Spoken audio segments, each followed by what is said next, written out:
Many people hike down the gorgeous but strenuous North Kaibab Trail on the north rim of the Grand Canyon. But why hike it when you can ride a mule down? Today we're going to show you a different perspective of the Grand Canyon.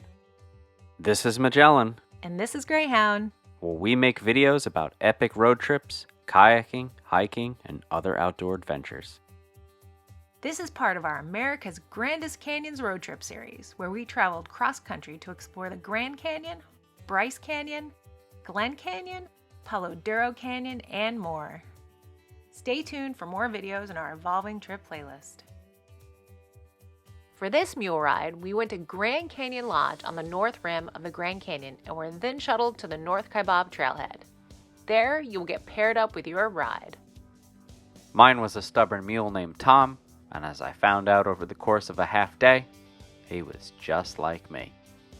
He was stubborn, didn't listen to anything I said, and generally seemed irritated with having to carry me or hear me talk.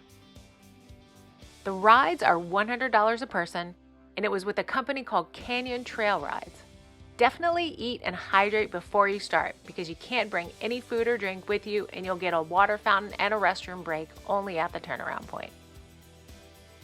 The first part of the ride is a slow descent down through a densely forested area, with pine trees providing plenty of shade. It became pretty clear to us pretty quickly that this trail was way more strenuous than the other trails that we did on the South Rim, South Kaibab and Bright Angel, and would have not been fun hiking back up from this. Thanks, Tom. My legs were still sore from our last video.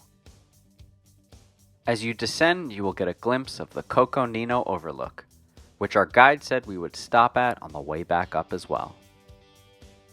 After this, the switchbacks begin to get a little hairy, and if you're afraid of heights and don't like having perceived but no actual control over your mule, you might not like this. And for those wondering, mules are a cross between a male donkey and a female horse.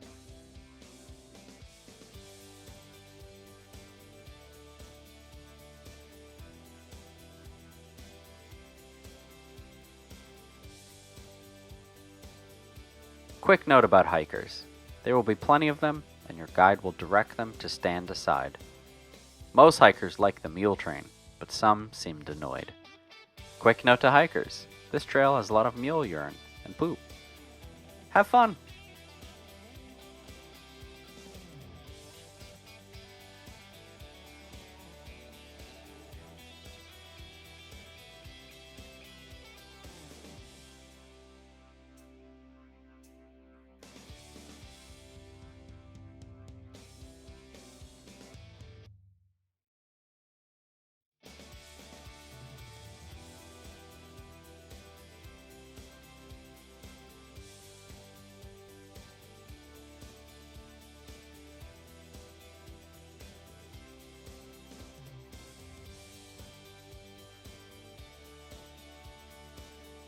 Eventually, you will reach the resting point, Supai Tunnel.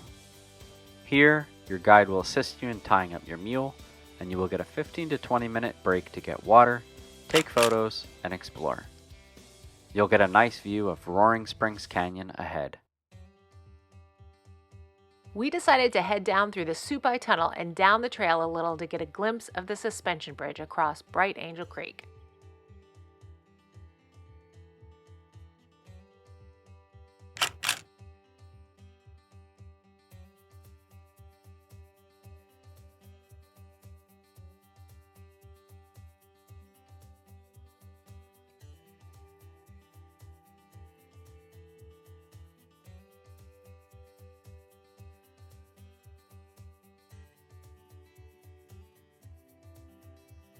After your break, you'll begin your ascent back to the top of the rim. And it is spectacular. It's at this point you realize that your mules carried you over 2,000 feet in elevation and just 1.5 miles, and you should be very, very thankful.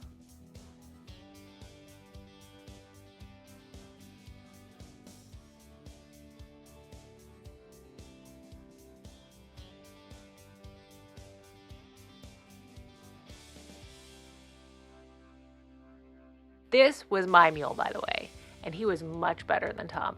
He was sweating and definitely working hard.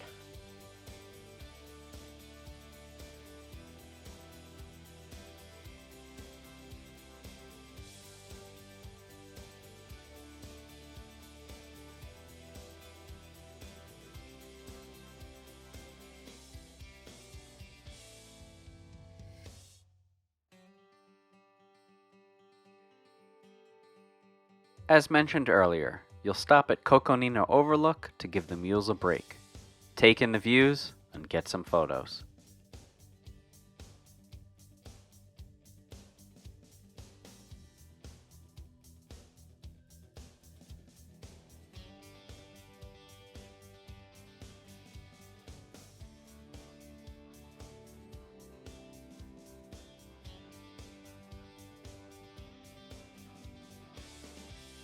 Eventually you'll reach the top and get shuttled back to the Grand Canyon Lodge, just in time to grab a beer and enjoy the views. The facilities at the North Rim, including this mule ride, are only available from May 15th to October 15th, so plan accordingly. Hope you enjoyed coming along on the mule ride with us. Check us out on the World Wide Web or leave a comment below.